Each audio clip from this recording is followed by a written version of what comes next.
from the Mutual Broadcasting System. This is STRAT, Strategic Risk Assessment Talk. Now, retired Marine Intelligence Officer and globally recognized risk expert Hal Kempfer.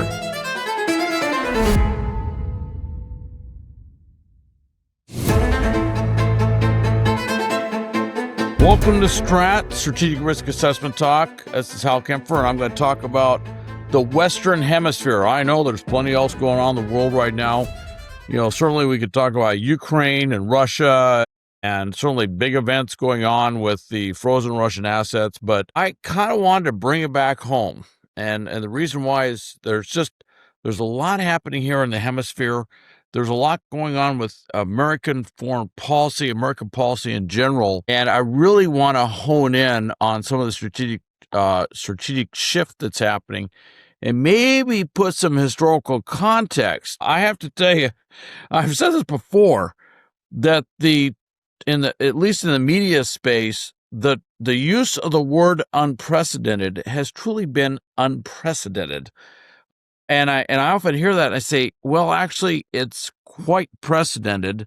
It's happened before. It just hasn't happened recently. And there seems to be almost a myopic view. It's like, well, we haven't seen this, and it's true. We haven't seen it in decades. In some cases, we haven't seen it in centuries. But it's not something that's brand spanking new. And frankly, there's things happening around the world that we keep hearing are unprecedented that are also, again, very precedented, that I think we need to kind of put into a historical context. So let me talk about what's happening in the Western Hemisphere, what some are calling the Monroe Doctrine 2.0 or return to the Monroe Doctrine. But let me just kind of go back and explain what the Monroe Doctrine is. Let me take it back to that. Some of you may not recall all the events of 1823, but the Monroe Doctrine has been a United States foreign policy position for obviously a very long time. And basically what it was is just telling Europe, we oppose European colonialism in the Western Hemisphere.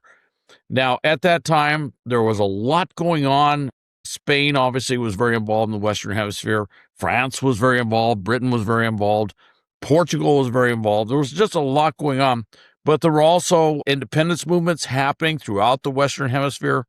Obviously the first country that broke the European colonial yoke was the United States. And we were basically saying, hey, look, we don't want to see more European colonialism in the Western Hemisphere. And I'm not saying that our putting that out as a doctrine necessarily thwarted the ambitions of these much more powerful European powers, but it was a standard that established the U.S. I think it was our first really big foreign policy initiative of any type. It holds that any intervention in the political affairs of in the Americas, and that's North and South Americas, by a foreign power is potentially a hostile act against the United States. It was central to what would some say was our grand strategy of the 20th century. The Trump administration kind of hit the ground running when they came in, kind of throwing these things out there. And they talked about some things which really go into the Western Hemisphere.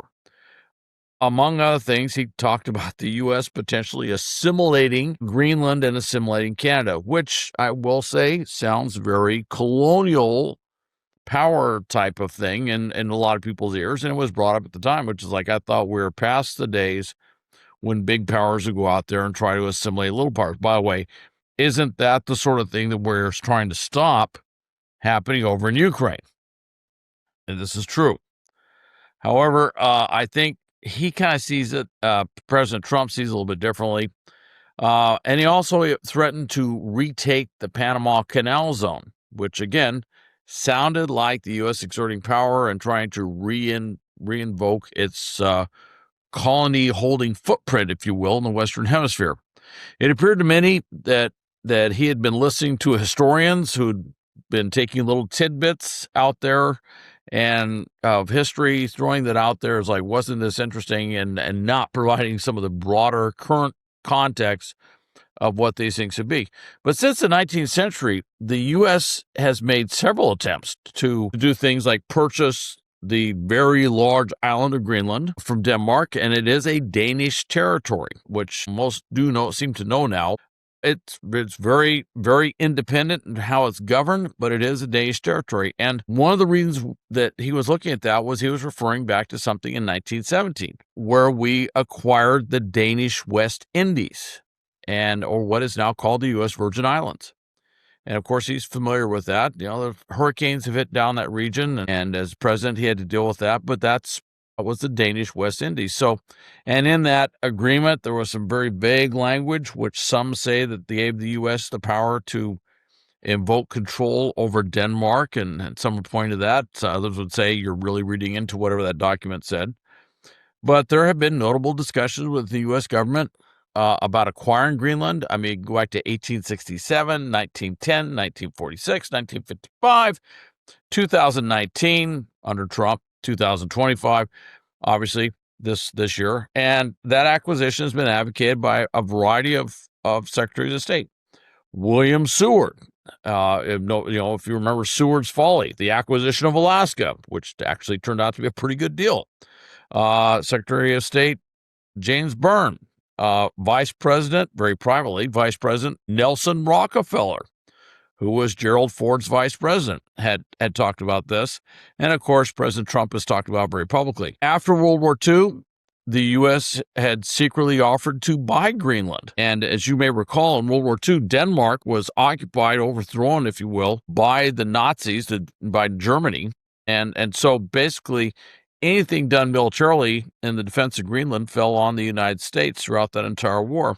And there was public discussion about purchasing Greenland in 2019, and again after the 2024. In fact, actually, before 2025, President Trump had kind of thrown that out there and stuff, and it was seen as kind of an expansionist U.S. policy shift. Now, in May of this year, he said he couldn't rule out the U.S. annexation of the island. And obviously, Denmark was not pleased with that. And let's just say that there's been a lot of discussion throughout this thing overall. So Denmark has pretty much put it out there, as well as as far as Greenland's people and Greenland's own government has put out there, that Greenland is not for sale. All right. And so as far as the U.S. acquiring it, through a purchase like we did with the Danish West Indies, that is not something out there.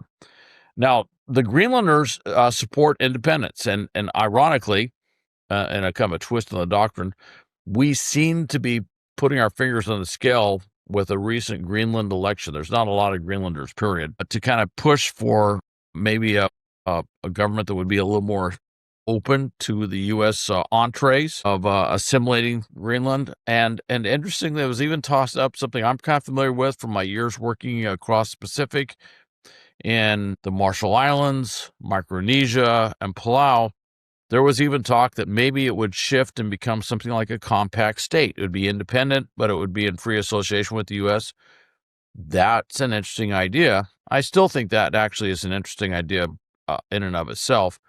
But that's some of the stuff going on there. Now, there have been, if I could kind of switch gears with Canada, there have been movements within Canada for years that have talked about the U.S. annexing either all of Canada or part of Canada or Western Canada. And you may recall the Quebecois, the Quebec independence movement of the 1970s, and they've kind of got an agreement of sorts. It's a bilingual country. Everybody has to learn English and French, but obviously in Western Canada, they don't really speak French. That was something that was imposed by keeping Quebec within as part of Canada, and everybody has to be bilingual. But you got two different distinctive cultural things going on, and there's been talk about, well, maybe English-speaking Canada would become part of the United States. All these things have happened before, and it goes back. I mean, before the U.S. even declared independence, there were efforts to have what is part of Canada join the 13 colonies and join in their complaint against Great Britain. American forces tried to invade Canada, the invasion of Quebec in 1775. There was another attempt to kind of do something in 1812. There was an American diplomatic effort made in the aftermath of the American Civil War and the Confederation of Canada, but the 1871 Treaty of Washington kind of put all that to bed, and all of that discussion ended. But there was a period of time in the United States politics that goes back to most would say kind of the first century of the country, that there was a lot of talk about Canada becoming that. And I remember when I was learning tactics as a young infantry officer, we were studying the night attack, and they were kind of going through some of the historical examples. And they said, you really need to study the night attack because the consequences of losing in the night attack could be fairly serious. We'll give you an example. Canada. And it took us all a second to kind of catch what the meaning was. But the meaning was that there was a failed American night attack when we were going north to try and establish a presence. This is during the War of Independence. Establish a presence in Canada to get Canada to kind of join in with the United States that went completely sideways. And it kind of brought it home in a kind of strange way, but it was interesting. And who thinks of that? Well, there are historians who do think of it. All right. And so kind of one of those things, and he brought that out there. I think he says it. Obviously, there's a lot of rhetorical back and forth, a little tension between the U.S. and Canada, certainly on the trade front, a lot of tension, but kind of interesting. And then the Panama Canal, and this kind of, I used to be stationed in Panama when we owned the canal. That goes back to the Panama Canal Treaty. All right, that was something. We actually had an agreement with them that was entered into in the 1970s under Carter to restore the canal by the end of the century, to give the canal zone back to Panama, independent Panama, by December 31st, 1999. And we did. And we pulled our forces, our bases, our military presence out of the Panama Canal zone. And the Panama Canal and that entire zone became just part of Panama. And this goes back. Now, originally, if you want to look at it, our being in there was part of the Bunai-Varilla Treaty signed in 1903. And if you really want to go into it, Panama was part of Colombia, and we helped Panama actually break away from Colombia. And when we did that, we signed the treaty, which then allowed us sovereignty over a zone where we built the Panama Canal, which linked the Pacific and Atlantic Oceans. We want a lot of assurance that we could control that. We want a lot of assurance that this would not fall to any European colonial powers. The French had been trying to build a canal in that same area without success. So we wanted to make sure that when we went in there, we had sovereign control over that what was going to become a very vital waterway. And that's why we asserted that. And that was part of the original Monroe Doctrine. That was part of our thinking was, we want to control this. Therefore, the European powers will be, forestalled from trying to come in and take it over from, a nascent Panamanian government that can't fight. That could not fight against, say, Britain or France or or Germany or any of the big, because they're just simply not strong enough, whereas the U.S. is actually strong enough to defend the canal zone. And that's what we did. All right. Now, the first Panama Canal Treaty stipulated the transfer of all canal operations to Panama. It superseded the Bunai-Varilla Treaty and established a transition that took place. The second document was the concerning permanent neutrality and operation of the canal zone, and that's the one we've been looking at that guaranteed the canal's future. It said that the waterway would remain neutral and open to all vessels of all nations on equal terms in time of peace and war. And that's where we took a little bit of difference because of all the things that China had been doing in that area, taking up very large territorial positions on each end of the canal, which gave it certainly the ability to surveil and observe. And these are Chinese-owned corporations that own this, but the Chinese corporations under Chinese law are compelled to do stuff on behalf of the government, like espionage. And if the government was to ask them to use that as a base for potential military or paramilitary sabotage operations, I have no doubt that those companies would be compelled to do that as well. And that's how the U.S. viewed it. So we said that's bad. And then China was also helping build a new bridge superstructure that was going to go over the canal itself. And we just saw all of this as a potential threat to that neutrality provision. All right. So it appears for now we've kind of settled that, although the U.S. is now doing military training operations in the canal zone. We've reopened what used to be called Fort Sherman down there, the little Sherman training area, not to be confused with the Fort Sherman that's north of Chicago. And so that is an ongoing operation. Now, the U.S., the reason I bring all this up is because now the U.S. has actually put a big military force into the hemisphere. It's sitting just off the coast of Venezuela. Got an aircraft carrier task force. You got a amphibious ready group with the Marine Expeditionary Unit embarked. And we are actively targeting drug cartel, maritime vessels, go-fast boats, and semi-submersibles, and hitting them with kinetic strikes. Once we identify them as carrying drugs, we're hitting them. Not for the criminal activity. We have said that these cartels, we have designated them as terrorist groups. We have gone so far as to designate at least one form of illegal drugs as a weapon of mass destruction. But we have certainly said the cartels are conducting themselves like terrorists. What they're doing fits the definition of terrorism. Frankly, if you look at how the cartels operate, they do operate in the political space, and they do engage in extreme violence for political or social purposes. And one can make a strong argument, as the U.S. is making, that they've been conducting themselves as terrorists, and of course we call them narco-terrorists, for quite some time. And that's our position, and we treat them like terrorist groups anywhere else in the world. If we see a vehicle traveling down the road with a bunch of ISIS terrorists in Syria, we will hit it. We don't stop it, search the vehicle, and then question the individuals and try to take them to a U.S. court to prove they're ISIS. Nope. We hit it with a Hellfire missile or something like that. That's how we handle terrorists operating in the international theater. That is the philosophy, the approach that we're putting on these maritime vessels.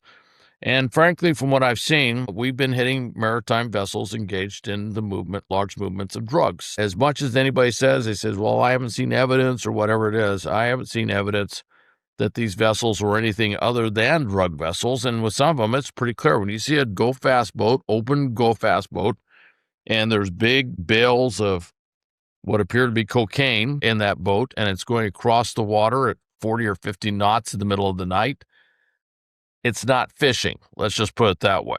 All right. And I don't think they're taking refined sugar over to Trinidad and Tobago. So everything I've seen says as it is. So we've got this massive armada. We are pushing for regime change. We don't recognize the Maduro government, the legitimacy of the Maduro government in the last election. We have also said, look, if these cartels, which many of them are based in Mexico, that if the Mexican government can't do something about it, we're going to do military strikes there. Of course, that threatens the sovereignty of Mexico. And I will say, even if not recognizing the Maduro government, if we do military strikes on the sovereign territory of Venezuela, that too would be, quote, an act of war, because you're doing a sovereign strike on another country's sovereign territory. So there is definitely a confrontation brewing here. One would say the confrontation is already in place. And we're kind of stuck right now. We can't, if we withdraw all those military forces from Venezuela, it will be in the information space, it will be portrayed that the U.S. basically chickened out and we withdrew, and that the Maduro government was so strong, so powerful, and Maduro himself was so strong, so powerful, that we couldn't possibly fathom doing a bigger military operation. It was just us making a big threat. And at the end of the day, we had to run away with our tail between our legs. That's not a thing that the U.S. can really afford to do. So we're kind of stuck. But if we go in there and we strike, we don't have an invasion force. That Marine Expeditionary Unit, I'm a little bit biased about Marines. I will say that we're the greatest fighting force the world has ever known, but there ain't that many. MU is built around a battalion landing team. We're talking about going against an extremely large Venezuelan force. If you talk about that citizen militia thing, we're talking hundreds of thousands, maybe millions, not very well trained, and certainly not very well equipped, but they've got a lot going on. They've got a lot of manned portable air defense weapons that they could employ against our aircraft. So bottom line is, we don't have an invasion force that could go in there and invade and physically take over Venezuela. All right. That's just not going to happen.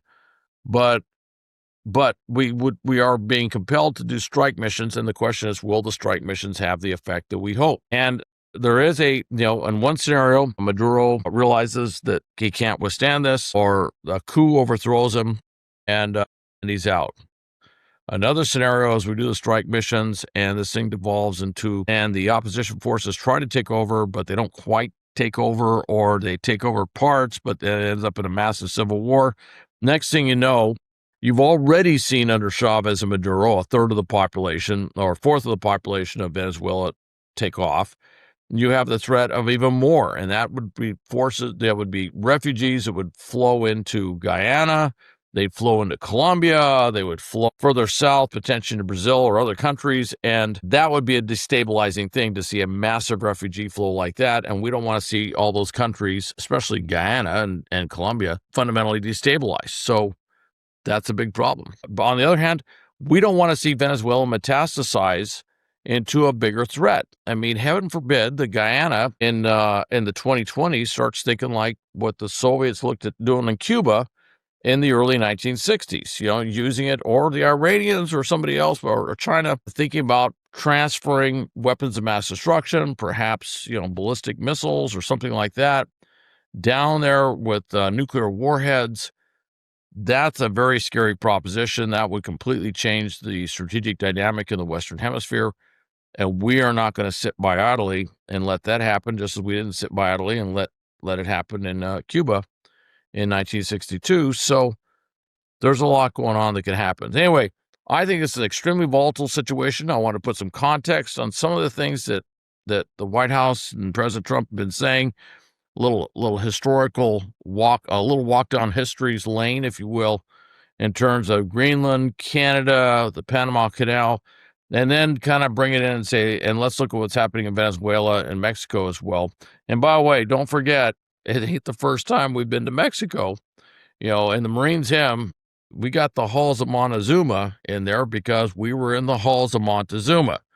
Don't forget the Mexican-American War. All right, that's why you have southwestern states that are part of the United States and not part of Mexico.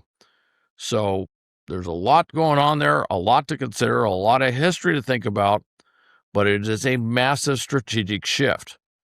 There is potential. I've seen this in the business world that there, not just Europe and the Monroe Doctrine, but obviously China and other countries are making into the Western Hemisphere, certainly in economic ways, that is denying the U.S. an opportunity to benefit from where we are. And we do provide a certain amount of strategic or security envelope over this.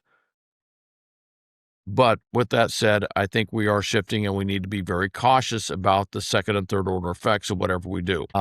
Any of these scenarios can't be ruled out, and there are implications. If we back down and look weak in the Western Hemisphere, what does that do to our position in Asia? What does that do to our position in the Middle East and in Europe and Africa, for that matter?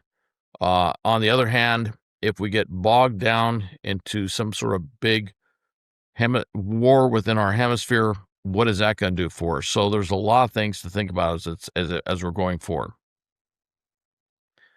Thanks for listening to STRAT. Please visit stratpodcast.com. You can go to the Hal Kempfer TV channel on YouTube. And, of course, you can always go to my corporate website, gripsa.com. Thanks for listening. Hope you listen to the next one as well. And I hope you're having a wonderful holiday season.